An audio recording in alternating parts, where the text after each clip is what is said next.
बलूचिस्तान ने अपनी आजादी का ऐलान कर दिया है पूरी तरह से। तारीख 11 अगस्त 2026। पाकिस्तान 14 अगस्त को स्वतंत्रता दिवस मनाता है।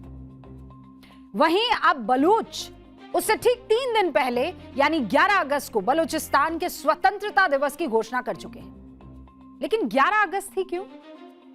जवाब है क्योंकि 11 अगस्त का संबंध दशकों पुराने उस ऐतिहासिक विवाद का प्रतीक है जो 1947 में भारत के विभाजन और रियासत के भविष्य से जुड़ा हुआ था। अलग अलग राष्ट्रवादी बलूचों के इस ऐलान के बाद पाकिस्तान में ऐसा कोहराम मचा हुआ है कि पूछिए मत। मुनीर और शाहबाज की सिट्टी पिट्टी गुम हो गई है।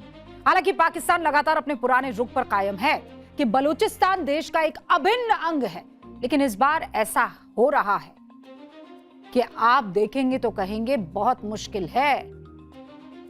मुनीर के लिए इस बार बहुत मुश्किल होगी, क्योंकि ये आग अब ऐसी सुलगी और ऐसी भड़की है कि अब इसका फैलना कोई नहीं रोक सकता। पाकिस्तान के टूटने की तारीख आ गई।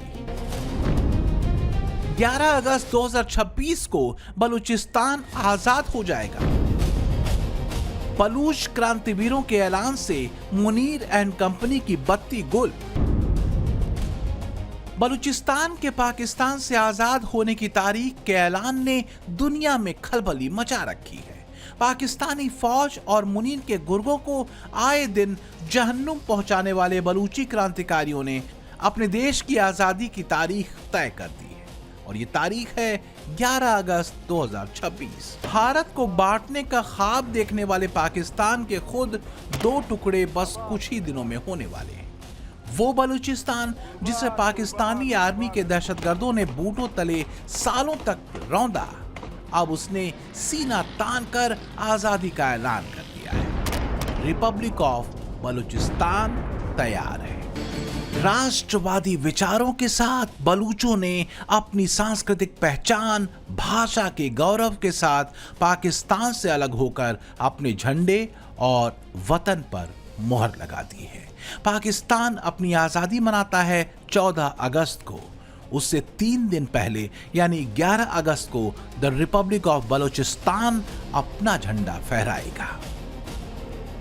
इस घोषणा के बाद से मुनीर और शहबाज सन्नाटे में हैं और पाकिस्तानी मुनीर को कोस रहे हैं। बलूचों की तरफ से दावा यह भी किया गया है कि रिपब्लिक ऑफ बलूचिस्तान के सुरक्षा बलों ने बलूचिस्तान के 85% से ज्यादा इलाकों पर कब्जा कर लिया है। पाकिस्तानी सेना भाग चुकी है। नए ध्वज के साथ बलूचों ने अपने राष्ट्रगान और मुद्रा दोनों का ऐलान भी कर दिया है। राष्ट्रगान है माचुकेन बलोचानी और बलोची मुद्रा है बलूची फालूस। दावा तो यहां तक किया जा रहा है कि पाकिस्तानी सेना और सुरक्षा एजेंसियों के कई सदस्यों ने इस्तीफा देकर बलोच आंदोलन से खुद को जोड़ लिया है। दावे के मुताबिक रिपब्लिक ऑफ बलूचिस्तान की 5 लाख बलोचों की आर्मी तैयार है। 2026 के अंत तक पाकिस्तानी आर्मी को खदेड़ने का प्लान है। प्राकृतिक संसाधनों पर भी बीएलओ का कंट्रोल हो चुका है, ऐसा दावा किया जा रहा है। बलूचिस्तान ने स्वतंत्रता दिवस का ऐलान क्या किया, मानो पूरे पाकिस्तान की सियासत की दरोदीवार हिलाई। लेकिन इस बार कहानी सिर्फ बलूचिस्तान के विद्रोह की नहीं है। इस बार कहानी पाकिस्तान के उस अवाम की भी है जो अपनी ही हुकूमत के खिलाफ खड़ी हो चुकी है। लाहौर से लेकर कराची और इस्लामाबाद की सड़कों पर एक ही चर्चा है। पाकिस्तानी अवाम अब खुलकर कह रही है कि गोलियों से सोच नहीं बदली जा सकती। अगर उनके दिलों में पाकिस्तानी हुकूमत के खिलाफ नफरत की आग सुलग रही है तो उस आग को बुझाने का रास्ता बंदूक की गोली से नहीं हो सकता, बल्कि बातचीत से होगा। कड़वा सच यही है कि पाकिस्तान ने बलूचिस्तान की आवाम के अधिकारों और उनके विद्रोह को कुचलने में कोई कसर नहीं छोड़ी। इसी का नतीजा है कि अब बलोच लोगों ने पाकिस्तान से अलग अपनी राह चुन ली है। बलूचिस्तान में जबरन गायब करने, हिरासत में हत्या, गैर न्यायिक हत्या और मानवाधिकारों के गंभीर उल्लंघन के हजारों मामले सामने आ चुके हैं। कई घरेलू और अंतर्राष्ट्रीय समूहों जैसे कि पाकिस्तान के मानवाधिकार आयोग, एमनेस्टी इंटरनेशनल और बलूचिस्तान के मानवाधिकार परिषद ने जबरन गायब करने के 7,000 से 8,000 मामलों को दर्ज किया है। वहीं HRCB और बलूच यकजेहती कमेटी ने 2024 से 25 के बीच 2000 से ज्यादा अपहरणों की सूचना दी है। इसी नाइंसाफी और जुल्म के खिलाफ बलूचिस्तान के लोग लड़ते रहे और अब तो उन्होंने सीधे सीधे पाकिस्तान से आजादी का ऐलान कर दिया है। क्षेत्रफल के हिसाब से बलूचिस्तान पाकिस्तान का सबसे बड़ा प्रांत है। इसकी सामरिक स्थिति और प्राकृतिक संपदा इसे बेहद खास बनाती है, क्योंकि ये क्षेत्र अरब सागर से लगा हुआ है और इसकी सीमाएं ईरान और अफगानिस्तान से मिलती हैं, जो बलूचिस्तान को जियोपॉलिटिकल नजरिए से बेहद संवेदनशील बनाती हैं। यही वजह है कि बलूचिस्तान की आजादी का ऐलान करने वाले मीर यार बलोच ने रिपब्लिक ऑफ बलूचिस्तान की तरफ से सऊदी अरब, पाकिस्तान और तुर्की के डिफेंस पैक्ट पर भी सवाल उठाए हैं। बलूचिस्तान को कई नजरिए से बेहद खास माना जाता है, जैसे प्राकृतिक संसाधन। बलूचिस्तान में प्राकृतिक गैस, सोना, तांबा, कोयला और दूसरे बेशकीमती खनिज प्रचुर मात्रा में मौजूद हैं। दूसरा है ग्वादर पोर्ट और सी पैक्ट। ग्वादर पोर्ट के अलावा चीन पाकिस्तान आर्थिक गलियारा यहीं से होकर गुजरता है, जो चीन की बेल्ट एंड रोड इनिशिएटिव के लिए एक बेहद महत्वपूर्ण सेंटर है। और तीसरी वजह है बलूचिस्तान दक्षिण एशिया, मध्य एशिया और मध्य पूर्व के बीच एक प्रवेश द्वार का काम करता है। मुनीर और शहबाज के हाथ पैर इसलिए फूले हुए हैं। बलूचिस्तान का पाकिस्तान से आजाद होकर अलग देश बनने का मतलब है पाकिस्तान की तबाही के सर्टिफिकेट का पास होना। और हाल के दिनों में जिस तरह से BLA ने अपने एग्रेसिव रुख को दिखाया, उसके बाद से तो मुनीर एंड कंपनी की हवा खराब है। BLA ताबड़तोड़ छापामार हमले कर मुनीर की सेना को बलूचिस्तान में या तो चुन चुन कर मार रही है या फिर वहां से खदेड़ रही है। पाकिस्तान की चुप्पी बता रही है कि मामला अब गंभीर हो चुका है।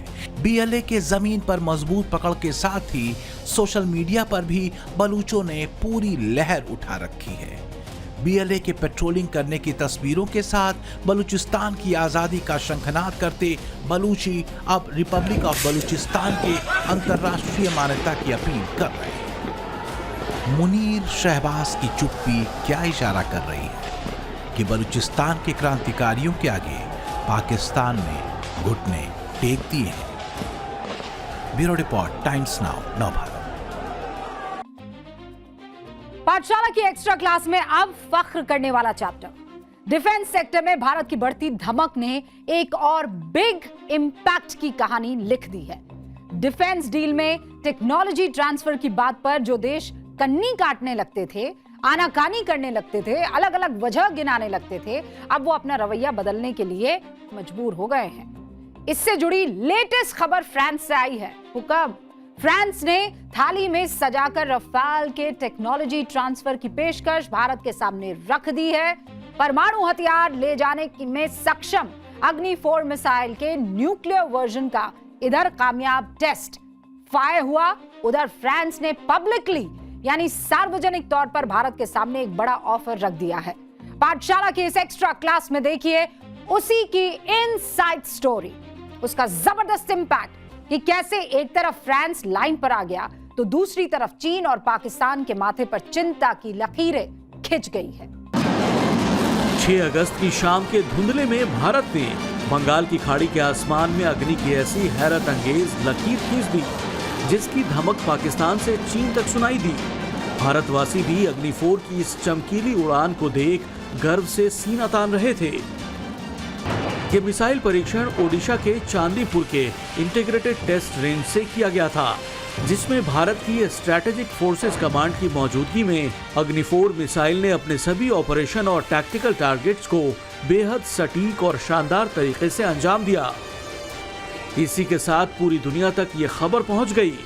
भारत के इंटरकॉन्टिनेंटल बैलिस्टिक मिसाइल अग्नि 4 का ये 9वां कामयाब परीक्षण था। अग्नि का हर परीक्षण न्यूक्लियर वॉरहेड डमी के साथ ही होता है। ये बात पहले से ही पब्लिक डोमेन में है। इसकी सिंगल और multiple nuclear warhead capacity multiple time tested है। यही वजह है कि अग्नि 4 के लेटेस्ट टेस्ट फायर को एक डायरेक्ट मैसेज की तरह देखा जा रहा है। खासतौर से पाकिस्तान के लिए ऐसा क्यों है, पाठशाला की एक्स्ट्रा क्लास में इसका कनेक्शन भी खुलेगा। लेकिन पहले एक्स पर रक्षा मंत्री राजनाथ सिंह के मैसेज का टोन समझिए। उन्होंने लिखा, मैं स्ट्रेटेजिक फोर्सेस कमांड और डीआरडीओ को इस कामयाब परीक्षण की बधाई देता हूं, जिसने भारत के इस कमिटमेंट पर फिर मुहर लगाया। हमारी राष्ट्रीय सुरक्षा स्वदेशी तकनीक और ताकत में निहित है। राजनाथ सिंह के इसी तीखे टोन ने पाकिस्तान की शहबाज सरकार और पाक आर्मी चीफ आसिम मुनीर की नींद उड़ा दी, जिसके इशारे पर पाकिस्तान ने इसी हफ्ते भारत की सीमा से लगे सरहदी इलाकों में फॉरवर्ड 250 नई हॉवित्जर तोपें लगा दी हैं। 155 mm की 52 कैलिबर ये SH-15 हॉवित्जर तोपें हैं, जिसे पाकिस्तान ने चीन से खरीदी हैं। इसकी सामान्य मारक क्षमता 40 किलोमीटर है। चीन का दावा है कि VLAP गोला बारूद के इस्तेमाल से इसकी रेंज बढ़कर 50 से 70 किलोमीटर हो सकती है। ये तोपें शूट एंड स्कूट टेक्नोलॉजी वाली हैं, यानी गोला दागने के तुरंत बाद 90 किलोमीटर प्रति घंटे की रफ्तार से जगह बदल सकती हैं, ताकि उन्हें आसानी से निशाना न बनाया जा सके। ये वीडियो इसी हफ्ते वायरल हुआ था, जिसमें कतार से ये चीनी हॉवित्जर तोपें पाकिस्तान के सरहदी इलाकों में जाती दिख रही थीं। पाकिस्तान ने इन्हें सियालकोट, गुजरांवाला, जलालपुर जट्टन और उत्तरी पंजाब और POJK के उन इलाकों में खासतौर से तैनात किया है जो सीधे LOC यानी भारतीय नियंत्रण रेखा से सटे हैं। इन चीनी तोपों की तैनाती से पहले शहबाज के कैबिनेट मंत्री और पाक फौज के अफसर उकसावे वाली बयानबाजी पर उतारू थे। पाक मीडिया में गीदड़ भभकियां दी जा रही थीं कि ऑपरेशन सिंदूर 2.0 की धमकियां मत देना। पाकिस्तान से हो रही ऐसी बयानबाजियों से ऐसा लग रहा है जैसे युद्ध का उकसावा दिया जा रहा हो। चीन के झोंके में आकर पाकिस्तान इसी हिमाकत की ख्वाहिश पाल भी रहा है, लेकिन अग्नि 4 के लेटेस्ट परीक्षण ने उसकी बोलती बंद कर दी। पाकिस्तान के कागजी शेर नया बयान देने से क्यों हिचकिचा रहे हैं? पाठशाला की एक्स्ट्रा क्लास में उसका भी चौंकाने वाला खुलासा करूंगा। उससे पहले अग्नि 4 मिसाइल की खूबियों को जानिए। अग्नि 4 मीडियम रेंज बैलिस्टिक मिसाइल यानी MRBM है। ये हाई एक्यूरेसी के साथ 4000 किलोमीटर की रेंज तक मार करती है। वजह इसमें लगा एडवांस्ड एवियोनिक्स और डिजिटल कंट्रोल सिस्टम है। इस स्वदेशी मिसाइल की लंबाई 20 मीटर और वजन 17 टन है। ये 1 टन वजनी न्यूक्लियर और पारंपरिक वॉरहेड ले जा सकती है। इसके electronic parts carbon composite shield से कवर हैं, इसलिए ये 4000 डिग्री तक का तापमान आसानी से झेल सकती है। रिंग लेजर जायरोस्कोप और माइक्रो नेविगेशन सिस्टम MINGS है। इसमें 2 फेज वाला सॉलिड फ्यूल है, जो इसे गजब की रफ्तार देता है, जिससे ये 20 मैक की रफ्तार यानी आवाज से 20 गुना तेज उड़ती है। इसे ट्रैक कर रोका नहीं जा सकता, वजह जबरदस्त हाइपरसोनिक स्पीड है। अग्नि 4 के लेटेस्ट लॉन्च फायर से भारत ने डायरेक्ट ये मैसेज दिया कि LOC पर चीनी तोपें तैनात करने वाले कान खोल कर सुन लें। ऑपरेशन सिंदूर 2.0 को न्योता दिया तो बहुत भारी पड़ेगा। सऊदी अरब, तुर्की, चीन और कुवैत से रक्षा समझौते करके जो सुरक्षा कवच बनाने की कोशिश की जा रही है, वो ज्यादा देर टिक नहीं पाएगी। पाकिस्तान भारत के इस तीखे टोन को अच्छी तरह भांप भी रहा है, लेकिन उसने सीमा पर अचानक 250 चीनी तोपें तैनात करने की गुस्ताखी क्यों की, इसकी वजह भी एक्स्ट्रा क्लास के इस चैप्टर में जानिए। पाकिस्तान के कब्जे वाले कश्मीर यानी POJK और बलूचिस्तान की आवाम ने पाकिस्तानी फौज और पाकिस्तानी सरकार के लिए जिस तरह मोर्चा खोला हुआ है और आजादी की मांग बुलंद कर रहे हैं, उसने शहबाज सरकार के साथ साथ पाकिस्तानी फौज के चीफ आसिम मुनीर की नींद उड़ा दी है। ऐसे में अपनी नाकामी और कमजोरी छिपाने के लिए वो भारत पर झूठे आरोप मढ़ रहे हैं, फर्जी दावे कर रहे हैं। पाकिस्तान ने 250 चीनी तोपों की तैनाती LOC के इलाके में इसलिए की ताकि वो POJK से लेकर बलूचिस्तान से उठ रही विद्रोह की आवाज दबा सके। इन तोपों को दिखाकर वो उन्हें डराना चाहता है कि कहीं से कोई उन्हें बचाने के लिए नहीं आने वाला, लेकिन ये रणनीति उसे भारी पड़ न जाए, इसका गणित लगाने में लगता है उससे गलती हो गई। इसकी वजह भी समझिए।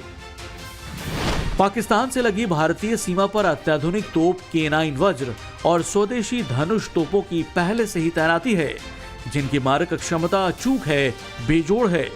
चीनी होवित्जर तोपें SH-15 पर ये भारी पड़ेंगी।